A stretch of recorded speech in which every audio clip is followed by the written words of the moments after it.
Держу пари, что все, кто играл в Undertale, проходили полностью нейтральный путь, а затем продолжили дорогу истинного пацифиста. У многих и вовсе играло любопытство о прохождении игры той дорогой, являющейся совершенно обратной предыдущим. Однако, что если я вам скажу, что тот самый путь под названием геноцид можно пройти гораздо быстрее и что для этого требуются наименьшие усилия? Верно, вы не ослышались. Такую категорию считают одной из самых легких для начала скоростного прохождения по данной игре, даже несмотря на то, что у этого типа спидрана абсолютно отсутствует примерно похожая категория, без использования гличей и багов. Думаю, для тех, кто проходил геноцид и кто получил от прохождения достаточно немалый опыт, а также знание наизусть весь жесткий сценарий этого пути, будет вполне проще начать спидранить сию категорию и пройти ее без сучка и без задоринки. Друзья мои, к концу ролика у меня будет к вам очень важный вопрос, касающийся следующего видео после этого, поэтому мне очень важна ваша точка зрения. Всем доброго времени суток, а мы начинаем с вами видео спидран на примере Undertale Геноцид. Прошу вас досмотреть данный ролик до самого конца, так как интересное все еще впереди. В отличие от скоростных прохождений остальных концовок, которые непосредственно требуют в первую очередь идеальное выполнение трюков, категория Genocide, или коротко Geno, основана на гриндинге киллов и генераторе случайных чисел, то есть RNG, или в простонародье рандом. Это одна из основных причин, почему данный тип спидрана является легким. Единственные две вещи, которые могут вызвать сложность в этой категории, так это битва с двумя боссами — Бессмертный Undyne и финальным — Сансом. С ними вам придется быть очень осторожными и внимательными, а остальные уничтожаются с одного взмаха. Genocide, как и другие концовки, является своего рода категорией Any%, которая имеет практически подобные требования. Пройти настолько быстро, насколько это возможно, однако согласно условиям окончания собственного прохождения. Это важная часть. Также обязан вам сказать еще раз, я повторюсь, что вас никто не будет осуждать, если вы вдруг из-за угрызения совести не желаете спидранить данную категорию. Это лично ваше дело.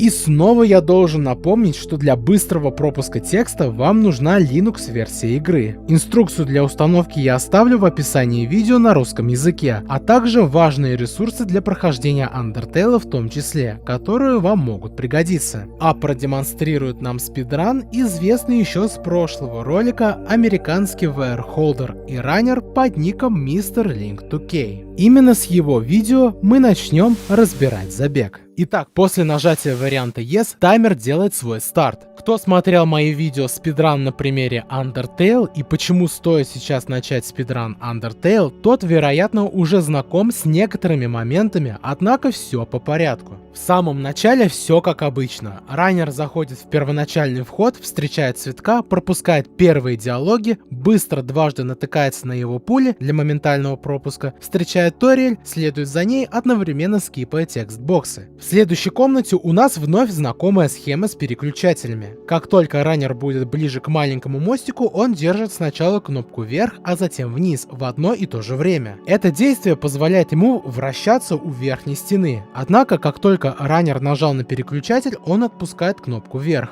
Дойдя до второго мостика, снова держит отпущенную стрелку и нажимает на следующий рычаг. Затем Mr. Link 2K следует за Ториэль. В следующей комнате раннер быстро вступает в бой с манекеном, выбирая варианты акт и говорить, что является наибыстрейшим способом выиграть бой. Потом он пропускает диалог и идет дальше. В следующей зоне при столкновении с Фрогитом раннер наносит ему критический урон, что награждает героя вторым уровнем. Здесь просто скипнем катсцену с шипами и долгим коридором, ибо тут ничего волшебного мы не находим. В следующей комнате, ребята, раннер скипает текстбокс Ториэль и начинает пользоваться RNG, а также wallхампингом перед выходом в другую зону в целях спровоцировать столкновение. При стычке с Фрогитом бегун наносит ему критический дэмэдж. Разумеется, данный противник сразу же не уничтожается. Если раннеру попадется атака в виде мух, то он будет только уворачиваться. Если Если в виде лягушки, то направит сердце прямо на нее, чтобы пропустить его ход. Следующий удар наносит лишь наполовину, дабы не тратить на него время. Заканчивает бой и направляется в другую комнату справа. В некстовой комнате возле левого входа начинает гриндить столкновение, и ему встречается Плаксилот. Не сосредотачиваясь на критах, раннер просто наносит врагу урон, ибо у того очень мало количества жизней. Эти два героя могут встретиться с вероятностью 50 на 50, так тут заскриптовано. Затем он возвращается обратно и делает все то же самое, учитывая убийство монстров с учетом самого первого Фрогита, который попался на пути во время прогулки с Ториэль. На этом месте ему надо набрать всего 11 киллов. После он падает в яму, входит через правую дверь, а возле выхода вновь начинает гриндить и набирать уже 12-е убийство. В следующей комнате пропускает диалог Ториэль, выбирая первый ответ из двух вариантов. После в этой руме с камнями он держит кнопки вверх и направо, пока пропускает очередной текст-бокс. Читает надпись, а затем жмет вниз и направо, чтобы подтолкнуть камень, а потом возле выхода набирает уже 13-й килл. Next комната головоломка с ямами, которую он с легкостью решает без особых проблем. Теперь другая рума с 3 камнями. Затем с правой стороны сбоку от 3-го камня он толкает его влево несколько раз так, дабы тот сделал в ответ уже направо, попутно скипая текст. Как только камень встал на место, раннер идет, но возвращается к нему, чтобы вновь закрыть шипы. Возле выхода начинает гриндить появление врагов. Как только он справляется с мини-желами таким же образом, как и с фрогитами, направляется в комнату с сыром и возвращается обратно в предыдущую комнату, начиная снова уолл-хампить. По сути, самым лучшим столкновением является появление фрогита и Плаксилота одновременно. Сначала справляется со вторым, а затем с первым. На этом месте раннер набирает 20 киллов. В следующей комнате после зоны с сыром Напстаблук исчезает перед ним, что свидетельствует о включении режима геноцида, а раннер идет наверх в другую дверь. В следующей комнате начнется стычка, однако никого нет и надпись «Но никто не пришел», после которой идет сопровождение зловещей мелодии. По пути все как обычно. Раннер открывает себе проход в последующие румы через рычаги, но после каждого столкновения ему попадается та же самая надпись. Затем идет наверх и встречает Ториэль. Следует за ней, пропускает диалог, возвращается к ней в зал, разговаривает, выбирая варианты, связанные с возвращением домой, затем спускается вниз, начинает битву и с одного удара побеждает первого босса. После направляется наверх, встречает Флауи и тоже скипает весь его диалог. Теперь следующая локация — Сноуден.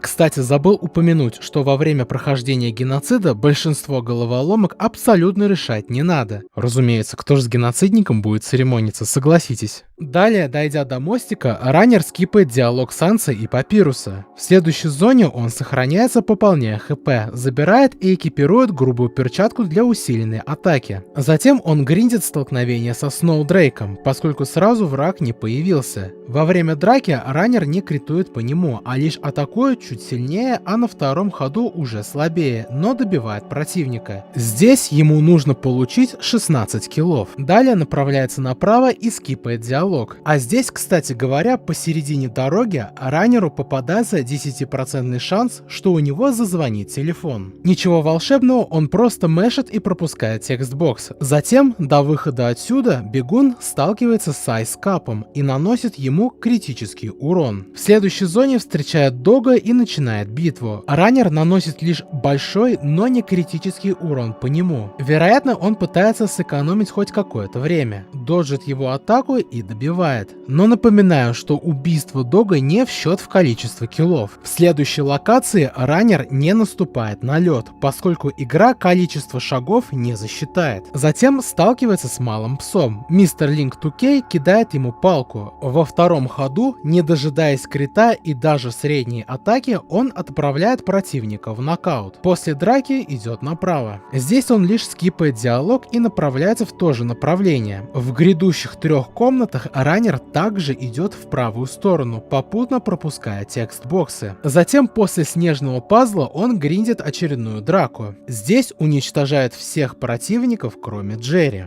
После них Дагами и Дагареса. Как только битва началась, раннер бьет по второму оппоненту. Сначала 2 больших удара, а затем третий слабый, превращая ее в пыль. А Дагами он вырубает с одного крита. Опять же, уничтожение этой парочки не в счет в количество киллов. Дальше раннер направляется вниз. Далее он продолжает свой путь, пока не дойдет до большого пса, попутно скипая пазлы и диалоги. Бегун наносит ему первый большой удар, сталкивается со спящей собакой для быстрого пропуска хода противника, затем второй большой удар и после третий маленький. Опять же повторюсь, что и этот персонаж тоже не в счет в количество киллов. Раннер пропускает диалог Сансы и Папируса. Выходя из этой комнаты, он возвращается и возле входа гриндит столкновение. После битвы он снова делает то же самое, пока не соберет 16 киллов. В первую очередь он атакует Айскапа, а потом остальных, кроме Джерри. После того, как он собрал достаточное количество киллов, раннер сокращает свой путь, зайдя в один ледник и выйдя из другого. Как только он встречает Папируса, пропускает весь текстбокс и после начала битвы уничтожает его сразу, скипая дальнейший диалог скелета. А теперь следующая локация — Waterfall.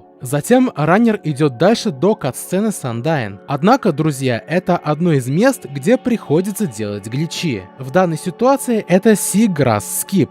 Данный баг позволяет бегуну засейвить 30 секунд. Для осуществления этого мува Mr. Link 2K прячется в кустах, ожидает окончания первой кат-сцены, а затем с помощью буферизации меню через звонок телефона дотрагивается до триггера начала кат-сцены и идет к выходу. В следующей зоне стычка с Аароном. Раннер дважды за бой попадает по желтой метке и заставляет оппонента исчезнуть. Дальше он выходит из этой локации к следующей. На данном месте, как только пройдет мимо телескопа, начнется заскриптованное столкновение с Вошуа. Здесь дважды за бой бьет по красной зоне и отправляет персонажа в нокаут. Следующее место ничего необычного из себя не представляет. А здесь уже вторая встреча с Undyne. В этом месте ему лишь стоит уворачиваться от ее копий, но на одну из них он все-таки попадает, теряя 2 секунды своего забега. Однако без серьезных последствий выходит из этой комнаты. После очередной кат-сцены раннер держит свой путь направо, проходя через зону с эхо-цветком и направляясь вниз. В следующей комнате Mr. Link 2K идет направо, потом вниз и затем налево. Возле выхода начинает гриндить драку. Раннер сразу получает 2 мини-желов. Победа над ними лишь нанесение удара по зеленой зоне. Раннер наносит урон по желтой зоне каждому и с одного удара отправляет их в нокаут. После сражения бегун идет налево, забирает балетки, надевает их и уходит. Раннер идет дальше и наверх, где одним из 4 столкновений он ловит Вошуа с вероятностью 26,67%. Наносит критический урон и продолжает свой путь. А раннер дальше проходит направо. Здесь по сути должен быть Онион-сан, однако это путь геноцида, так что тут он отсутствует. В следующей комнате раннер встречает Сирену и ей тоже наносит критический урон, после чего идет направо, проходя мимо статуи и зонтиков. В этой локации встреча с монстренком. Раннер не исполняет тут что-то необычное, просто скипает диалог. В следующей комнате с бэкграундом замка Асгора легкий уолл-хампинг, нажимая вверх, вниз одновременно и направо, что дает герою небольшое ускорение. Здесь ничего волшебного. Монстренок помогает раннеру забраться на выступ, он лишь интерактирует с ним и скипает диалог, попутно выбросив палку и грубую перчатку. Затем кат-сцена со вторым нападением Undyne. Раннер лишь проходит этот лабиринт. В следующей комнате он просто идет направо, но как только третий набор копий заканчивается, он возвращается за очередной кат-сценой, где Undyne ломает мост. Затем следующая кат-сцена, в которой Mr. Link 2K мэшит текст, пока не пробудится Фриск, а затем идет дальше вплоть до безумного манекена. Текстбокс он скипает, а после начала драки целится по красной зоне и отправляет его в нокаут. У раннера теперь 7 киллов. Дальше перемотаем первые 2 комнаты, ибо ничего необычного в них нет. Раннер сталкивается с Тэмми, наносит урон по красной зоне, затем гриндит очередную драку. Ему попадаются 2 мини-жела, по которым совершает крит. Зайдя в комнату с лампами, перед выходом начинает гриндить драку. Раннер провоцирует сражение до тех пор, пока не наберет 18 киллов. Как только он достиг нужного количества, направляется направо, пока не дойдет до эхо-цветка, а затем кат-сцена, в котором текстбокс он благополучно скипает. После идет наверх. В следующем коридоре раннер сохраняется для восполнения хп, поскольку дальше сражение будет жестким. Когда Mr. Mr. Link 2K достигает триггера кат-сцены на мосту, он скипает текст-бокс и начинает столкновение с монстренком. Быстрым темпом нападает, ибо меткость здесь абсолютно не нужна. Дальнейшие диалоги он пропускает в том числе, а затем начинает битву с бессмертной Undyne. Я обязан вам напомнить, что в этой форме Undyne самый сложный босс в игре, и это по двум причинам. Начнем с того, что раннеру надо наносить по ней идеальные удары с помощью балеток в целях быстро закончить сражение. Благодаря в среднем количестве 1650 урона в течение всего босс-файта, Mr. Link 2K может скипнуть одну из самых долгих фаз атак Undyne. В этой битве он может себе позволить только 12 идеальных хитов. Даже если удары будут не идеальны, то раннер должен по ней хорошо попадать. В этой драке ему нельзя хилиться, ибо потеряет много времени. Что касается второго пункта, то нанесение ударов по нему лишь приведет к уменьшению скорости атаки, поэтому раннер старается не попасться под горячий кулак босса. После последнего по ней хита бегун пропускает весь ее оставшийся диалог и идет направо. Следующая локация — Хотленд. В лаборатории Альфис раннер встречает Метатона, однако тут исполняется еще один глич под названием Early Burned Pan, или ранее подгоревшая сковорода, позволяющая сразу заполучить данный предмет. Бегун идет направо от сумки с собачьим кормом, удерживает вверх и влево, когда он справа от данного пакета с едой. Затем держит вправо, продолжая удерживать вверх и влево. В этот момент раннер должен быть возле триггера. Он открывает меню, затем нажимает Enter и Z на последовательных кадрах. Появляется текстовое поле и запускается ролик. Значит, раннер сделал все правильно. Далее он закрывает текстбокс для восстановления движения. Затем идет к холодильнику и ждет, пока Метатон не начнет свой диалог. Этот текст раннер просто мэшит. Потом персонаж начнет перемещаться вправо. Кажется, что он не может им управлять, однако может, просто в данный момент тело, которым управляет игрок, невидимо. Далее он продолжает скипать текст. Как только Метатон уйдет направо, кат-сцена завершится, после чего у раннера будет в инвентаре подгоревшая сковорода и лапша быстрого приготовления. А герой окажется уже на разбитом месте стены с появившимися спрайтами. Бегун продолжает свой путь направо. Дальше перемотаем этот момент, тут нет ничего интересного. Раннер пробегает по левому конвейеру и сталкивается с Вулкином, которого уничтожает, не доводя полосы до крита и отправляя противника в нокаут. Перемотаем до выхода из этого места. Здесь он направляется направо по паровой платформе, затем наверх и сталкивается с Цундерпланом. Во время битвы наносит ей критический урон и заканчивает драку. Потом направляется налево и вверх. Следующие две комнаты перемотаем, так как у нас ничего волшебного они не представляют. В третьей столкнется с Королевской Стражей. Сначала по Страже 01 наносит уроны по желтой и красной зоне, затем терпит атаку второго, а потом по той же схеме отправляет 02 в нокаут и продолжает свой путь. Следующую комнату, как и другую, мы перематываем. Раннер заходит в лифт, выбирает третий этаж, а после приезда выходит оттуда. Снова перематываем две последующие комнаты. И опять на дороге раннера паровые платформы. Он идет по следующей последовательности. Вправо, вверх, вправо, 2 раза вниз, 3 раза вправо, вверх и снова направо, а затем в открытую дверь. Следующую комнату пропускаем. В логове пауков он скипает все текст-боксы, пока не дойдет до следующей кат-сцены, где встречает Маффет и начинает с ней сражение. Раннер наносит ей критический урон и отправляет в полный нокаут. После небольшой сцены с маленьким паучком Mr. Link 2K выходит из паучьей норы. Первую комнату перематываем, а во второй раннер экипирует подгоревшую сковороду и идет дальше. В третьей, четвертой и пятой он просто идет наверх и заходит в локацию ядро. Затем раннер заходит в лифт, использует точку сохранения для восстановления хп,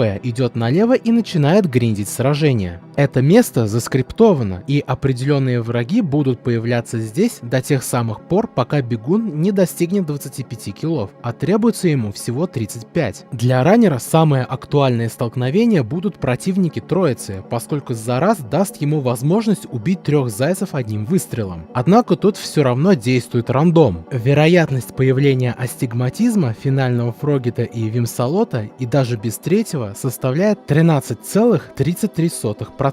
Также будут появляться Magic и Night Knight, которые могут попасться совместно с вероятностью вероятностью 20%, а отдельно друг от друга 6,67%. А появление вимсалота вместе с финальным фрогетом и астигматизмом 20%. По всем этим противникам раннеру необходимо с помощью подгоревшей сковороды нанести идеальные удары. Достигнув 20 киллов, мистер Link 2K гриндит, постепенно направляя героя в левую сторону моста, продолжая провоцировать сражение. Убив парочку, заходит в левую сторону, возвращается и снова начинает гриндить. Достигнув 26 киллов, он идет налево, а затем вверх, провоцируя драку возле выхода. Убив очередную парочку, уходит из битвы, идет налево, вверх и направо, встречая остальных врагов на пути. Благодаря им он также продолжает набивать киллы. После достижения 35 убийств раннер возвращается к лифту, а на пути ему попадается столкновение с той же надписью «But nobody came». Бегун идет драться с Метатоном Нео. Тут он полностью пропускает весь его диалог и начинает битву. Ему не нужно попадать по нему с ровной точностью, ибо босс заскриптован быть уничтоженным с одного удара. Тем самым раннер отправляет его в нокаут очень быстро. Дальше мистер Link 2K направляется к лифту, а у нас следующая локация — новый дом. Перемотаем до момента, когда герой доходит до дома. Перед заходом в помещение раннер сохраняется, восстановив ХП. Дальше он собирает ключи, попутно пропуская диалоги Флавы по пути в сторону последнего коридора. Давайте непосредственно перейдем к этому месту. Итак, финальный босс — Санс. Раннер встречает его, пропускает диалоги и начинает с ним битву. Разумеется, по сюжету Санс первый начинает драку. Для человека, который имеет полноценный опыт в битве с этим скелетом, сразиться с ним не составит большого труда, однако начинающим стоит попрактиковаться, прежде чем начинать забег. Причина в том, что тут могут быть моменты, где не столь опытные спидранеры могут заруинить собственный ран. Нашему бегуну нужно в каждом ходу выбирать вариант файт и наносить ему удар настолько быстро, насколько возможно. Здесь точность абсолютно не нужна, ибо на это идут секунды. Вариант файт — единственный путь продолжать драку. Хилиться ему здесь нельзя, поскольку на это уйдет время, а раннеру придется перетерпеть дополнительную атаку. Самое важное — продолжать с ним драку, нанося ему удары как можно быстрее и не умереть. Первая часть сражения займет 13 атак без учета хила, после чего начнется перекур. В это время раннер может захилиться, поскольку Санс находится в ожидании. Выбрав файт, продолжается вторая часть сражения. Это занимает уже 10 ходов, тоже без учета хила. Все, что нужно раннеру, просто терпеть его удары и большую атаку. После нее мистер Link 2K мэшит текст и ожидает последней части битвы. Он ждет, пока Санс полностью не уснет. Как только скелет начинает видеть 10-й сон, раннер постепенно направляет сердце к кнопке файт и атакует. Затем ему просто нужно мэшить остальную часть до тех пор, пока весь текст не закончится, и битва на этом заканчивается. Дальше раннер направляется направо и наверх, заходит и идет вперед. В тронном зале Асгора начинается кат-сцена, которую он тоже мэшит, а также во время начала битвы с королем. Игра за него уничтожает Асгора, а затем уже и Флауи, а мистер Link 2K попутно скипает их диалоги. После на черном фоне появляется Чара. Чара говорит очень медленно, поэтому бегуну не нужно здесь ничего мэшить, а лишь ожидать и скипать тогда, когда персонаж закончит свое предложение. При появлении выбора раннер выбирает первое указываемое, и ран на этом заканчивается. Время этого забега составляет 1 час, 3 минуты и 38 секунд. Однако не спешите. Как я ранее говорил, у меня есть к вам вопрос, касающийся следующего видео после этого. Давайте поступим следующим образом. В описании я оставил ссылку на мой пост на YouTube, как раз связанный с вопросами к вам, так что можете досмотреть ролик до конца, а затем перейти непосредственно к нашему разговору. А у вас, видимо, есть ко мне вопрос. А будут ли еще разборы спидрана по Undertale и другим играм? Друзья, чтобы об этом узнать, для начала, во-первых, нажмите на кнопку подписаться, колокольчик, обязательно вариант все, поделиться, а еще поставьте лайки, чтобы видео продвигалось на просторах YouTube. А во-вторых, напишите, пожалуйста, в комментариях, легкая ли для вас оказалась данная категория и почему. И прошу вас досмотреть ролик до конца и поддержите меня на бусте, ссылка в описании. А с вами был Рэш, сохраняйте решительность, благодарю за просмотр, до встречи и до следующего видео.